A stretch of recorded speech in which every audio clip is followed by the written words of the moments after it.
Hello students, নোমর নোমর চ্যানেলে তোমাদের আবার স্বাগত। এটা আমার প্রথম ভিডিও। তো আমি আজকে তোমাদের একটা ছোট্ট কথা বলতে এসেছি। আজকে আমি ভিডিও শুরু করিনি। তো কথাটা হচ্ছে, আমি খুব রিসেন্ট ভিডিও পাঠাতে শুরু করব। আর দ্বিতীয় কথা হচ্ছে, তোমরা ফিজিক্স এই শব্দটা খুব ভয় পাও। তো আমি চাই তোমরা এই শব্দটা শুনে যাতে আতঙ্কিত না হও, তার জন্য আমি একটা ছোট্ট কথা বলছি। তোমরা যদি এই ট্রিকটাকে ফলো করো, আমার মনে হয় তোমাদের আগের থেকে এখন হয়তো বেটার ইমপ্রুভমেন্ট পাবে। প্রথম কথা হচ্ছে, আমরা ফিজিক্স শব্দটা এত কঠিন লাগে, এর প্রথম এবং প্রধান কারণ বলে আমার যেটা মনে হয়েছে, সেটা হচ্ছে আমরা এই সাবজেক্টটার প্রতি ভালোবাসা তৈরি করতে পারিনি। তো ভালোবাসা আসবে কি করে? না, আমরা প্রথম থেকে সাবজেক্টটা যখন স্যারেদের কাছে পড়ি বা নিজেরা বাড়িতে রেডি করি, আমরা এই সাবজেক্টটাকে খুব কঠিন বলে মনে হয়, কারণ আমরা সাবজেক্টটাকে প্রথম থেকে শেষ পর্যন্ত লাইন বাই লাইন ফার্স্টেই পড়তে শুরু করে দিই, ইতিহাসের মতো করে, ভূগোলের মতো করে, যেটা আমাদের কাছে অনেকটা কঠিন বলে মনে হয়। তাহলে কি করব আমরা ফার্স্টে? না, আমরা একটা কাজ করতে পারি। আমরা যে কোনো একটা চ্যাপ্টার প্রথমে ঠিক করে নিলাম। ধরে নাও আমি বলছি, আমি একটা ভাইটাল চ্যাপ্টারের নাম বলছি। ধরে নাও তোমরা প্রথমেই আলো, এই লাইট চ্যাপ্টারটা রেডি করতে চাইছো। তো লাইটের কিছু প্রথমেই একটা পাতা নিয়ে লাইটের উপরে হেডিং করো। হেডিং করে তারপর তোমরা করো কি না, লাইটের যতগুলো সূত্র তোমরা পর পর পর পর পাচ্ছ, প্রতিফলনের সূত্র, প্রতিসরণের সূত্র, সেগুলোকে আগে লিখতে শুরু করো। প্রথমে প্রতিফলন সূত্র লেখো, প্রতিসরণের সূত্র লেখো। এইভাবে তোমরা সূত্রগুলোকে লেখো, এবং প্রত্যেকটা সূত্রের শুধু অনলি সূত্র, বইয়ের ভেতরে আমি কিচ্ছু এখন পড়তে বলছি না। তো প্রতিটা সূত্রের একটা লক্ষ্য করো যে প্রতিটা সূত্রের কয়েকটা করে কি পয়েন্ট আছে।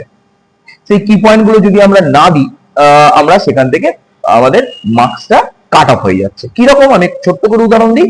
ধরো তোমরা স্নেল সূত্র লিখছো, প্রতিসরণের দ্বিতীয় সূত্র স্নেল সূত্র তো আমরা জানি। তো স্নেল সূত্রে ধরো নির্দিষ্ট বর্ণের আলোর ক্ষেত্রে তোমরা লিখছো না। দুই, তোমরা নির্দিষ্ট দুটি মাধ্যমের ক্ষেত্রে লিখছো না। তো আপতন কোণের সাইন এবং প্রতিফলন কোণের সাইনের অনুপাত সর্বদা ধ্রুবক হয়, এটাও তোমরা লিখছো না। তো এই কি পয়েন্ট গুলোর মধ্যে যদি একটা কি পয়েন্ট মিস হয়ে যায়, তাহলে কিন্তু গোটা সূত্রটা আমাদের ভুল হয়ে যায়। তাহলে আমরা কি করতে পারি? আমরা অনেক তো ফিজিক্স পড়ছি, তাতেও আমাদের তো ফিজিক্সটা ডেভেলপ হচ্ছে না। তাহলে আমরা কি করতে পারি? তো আমি যারা ফান্ডামেন্টাল ভাবে ফিজিক্স প্রথম থেকে ভয় পাচ্ছে, আমি তাদের ক্ষেত্রে বলছি অনলি। তো তারা কি করো, একটা কাগজ নিয়ে নাও। কাগজ নিয়ে প্রথমে লাইটের হেডিং করো, করে সূত্রগুলো তো একটু আগেই বললাম লিখে নাও। লিখে নেবার পর তোমরা একটা কাজ করো, প্রত্যেকটা সূত্রের যে সূত্রগুলো লিখেছো তার তলায় যে কি পয়েন্টস, সেগুলোকে আলাদা কালার দিয়ে বা হাইলাইট করে নাও। এবার এইগুলো যদি তোমরা বুঝতে না পারো যে তার কোনটা লিখলে আমাদের কি পয়েন্ট হবে কি না হবে, তোমরা স্যারের কাছে হেল্প নাও। তো তোমরা যখন এইভাবে হেল্প নেবে, তোমরা দেখবে ওইগুলো কি পয়েন্টস গুলোকে তোমরা ফুলফিল করে ফেলছো। এবার প্রথম থেকে শেষ পর্যন্ত কি পয়েন্টস গুলোকে তোমরা সূত্রতে ইনভলভ করে নাও। করে নিয়ে প্রথম থেকে শেষ পর্যন্ত যতগুলো সূত্র বা সংজ্ঞা আছে, সেই সংজ্ঞাগুলোকে তোমরা আগে রেডি করো। এরপর কি করবে না, এরপর তোমরা ওই সংজ্ঞাগুলোকে রেডি করো, মুখস্থ করো, এবং তোমরা লক্ষ্য করো যে এই সংজ্ঞা থেকে মাধ্যমিক লেভেলের বহু প্রশ্ন আসছে। তার মানে তোমরা এখান থেকে টেস্ট পেপারও করতে পারবে। তখন তোমাদের আস্তে আস্তে নিজের মধ্যে একটা কনফিডেন্স লেভেল গ্রো হবে যে আমি চ্যাপ্টারটা মোটামুটি পড়েছি, আমি চ্যাপ্টারটা পারবো। এই কনফিডেন্স লেভেল তোমাদের ওই চ্যাপ্টারটার প্রতি আরো বেশি আকর্ষণ তৈরি করবে, এবং তোমরা আস্তে আস্তে ওই চ্যাপ্টারটা সময় দেবে। এই সময় যত দেবে, তোমরা চ্যাপ্টারটার প্রতি আস্তে আস্তে নিজেরাই বুঝতে পারবে যে একটা ভালোবাসা তৈরি হচ্ছে। যে ভালোবাসা তোমাকে পরবর্তীকালে ওই চ্যাপ্টারটাকে ডেপথে যেতে সাহায্য করবে। এবং যখনই তুমি এই ঘটনাটা ঘটিয়ে ফেলবে, তুমি একটা মিরাকেল করে ফেলেছো, তুমি একটা নতুন আবিষ্কার করেছো, যেটা তোমার নিজের মধ্যে একটা নতুন ফিলিংস তৈরি করে দেবে। তুমি নিজেই বুঝতে পারবে যে আমি যে সাবজেক্টটাকে আজকে ভয় করতাম, সেটা হয়তো আমার আজকে সব থেকে ফেভারিট সাবজেক্ট। এক। দুই, আমরা এই সাবজেক্টটাকে ভয় পাই আর একটা কারণে, সেটা হচ্ছে প্রবলেম বা ম্যাথ করা। আমরা একটা কাজ করি, প্রথমে একটা ফুল স্কেপ কাগজ নিয়ে তার উপরে আবার লিখবো যে লাইটের সূত্র বা কারেন্টের সূত্র। তারপরেই তোমরা লিখবে যে অঙ্কের সমীকরণ। তাহলে প্রথমে সমীকরণগুলো তোমরা 1 2 3 4 করে লিখে নাও। যেমন ধরে নাও আমি একটা ছোট্ট সমীকরণের কথা বলছি যে স্নেল সূত্র থেকে sin i by sin r equal to mu. sin i সমান কি লিখলে? আপতন কোণের সাইন। আর sin r সমান কি লিখলে? প্রতিসরণ কোণের সাইন। মিউ সমান লিখলে ধ্রুবক। হয়ে গেল। তো তোমাকে একটা যদি প্রশ্ন দেয় যে কিরকম দেবে আমি বলছি, আগে শুনে নাও। ধরো তোমাকে প্রশ্ন দিল যে একটি মাধ্যমের আপেক্ষিক প্রতিসরাঙ্ক, সেটা তোমরা জানো মিউ আপেক্ষিক প্রতিসরাঙ্ক কি ব্যাপার, সেটা তোমরা আগেই জেনেছো যে আপেক্ষিক প্রতিসরাঙ্ক 1.5। তাহলে যদি প্রথম মাধ্যমে আপতন কোণ 60 ডিগ্রি হয়, তাহলে দ্বিতীয় মাধ্যমে প্রতিসরণ কোণ কত? তাহলে এখান থেকে তোমরা অঙ্কটা করবে কি করে? আমরা কিচ্ছু বুঝতে পারছি না। তাহলে প্রথমে লিখবো আপতন কোণের সাইন। তার মানে আপতন কোণ 60 ডিগ্রি, তাহলে প্রথমে লিখবো, আমরা জানি আপতন কোণ আই সমান 60 ডিগ্রি, প্রতিসরণ কোণ জানি না, আর সমান জিজ্ঞাসার চিহ্ন, আর তার তলায় লিখবো প্রতিসরাঙ্ক মিউ সমান 1.5।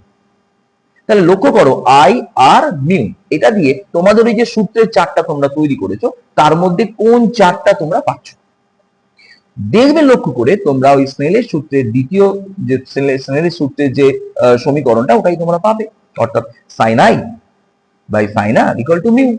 ব্যাস, তোমরা এবার লেখো sin i sin 60 সমান √3/2, আর sin মিউ সমান 1.5, আর তোমরা sin r সমান ইজি পেয়ে যাবে। ওখান থেকে ভাগ করলেই অ্যান্সার পেয়ে যাবে। এবার এইভাবে আমরা যদি অ্যান্সার গুলোকে করে ফেলি আস্তে আস্তে, এবং অঙ্ক লেখার অঙ্ক সমীকরণ লিখলেই, অঙ্ককে কিভাবে লিখতে হয় আমি বলে দিলাম, আবার একবার বলছি, অঙ্কগুলোকে একটা করে ওয়ার্ড পড়ো আর একটা করে ওয়ার্ড খাতায় নামাও। কারেন্টের যদি তোমাকে বলে যে বিভব এত, তাহলে লিখবো বিভব ভি সমান এত। রোধ বার করতে বলেছে, রোধ সবার শেষে লিখবো। আই দিয়ে দিয়েছে, তড়িৎ প্রবাহ মাত্রা দিয়ে দিয়েছে, তাহলে আইটা কিভাবে লিখবো? লিখবো তড়িৎ প্রবাহ মাত্রা আই সমান 5 অ্যাম্পিয়ার। রোধ বার করতে বলেছে, তাহলে রোধ আর সমান জিজ্ঞাসার চিহ্ন। লক্ষ্য করো তো তোমাদের যতগুলো সূত্র আছে সেখানে ভি, আই আর আর এই তিনটে লেটার কোন সূত্রকে ঠিক করছে? তোমরা যদি বুঝে যাও যে এটা ভি ইকুয়াল টু আই আর সূত্র, তোমরা নিশ্চয়ই লেখাটা লিখলেই বুঝতে পারবে, তোমরা অনায়াসে অঙ্কগুলোকে সলভ করে ফেলবে। প্রথমে কঠিন অঙ্ক করতে যেও না, প্রথমে সোজা সোজা অঙ্কগুলো যেগুলো সোজা বইতে করে দেওয়া আছে সেরকম অঙ্ক করতে শুরু করো। তারপর তো আমার ভিডিও আমি চ্যানেলে ছাড়বই, তোমরা সেখান থেকে ভিডিও দেখে নিতে পারো, দেখে কিন্তু কারেন্টটাও রেডি করে নিতে পারো। তো আমি আমার চ্যানেলে প্রথম কেমিস্ট্রির পিরিয়ডিক টেবিলটা পড়াবো, কারণ এটা আমার আগে কোনো ভিডিও ছিল না, তাই আমি ইউটিউবে এই ভিডিওটা ফার্স্টে ছাড়বো। তো তোমাদের সবাইকে বলা রইলো, আমার ছাত্ররা তো সবাই করবেই, আর যাদের কাছে এই ভিডিওটা যাচ্ছে তারা যদি আমার চ্যানেল সাবস্ক্রাইব করে, তাহলে আমার ভিডিওগুলো তারা দেখতে পাবে এবং ঘরে বসে আশা করছি রেডি করে নিতে পারবে। তোমরা ভালো থাকো।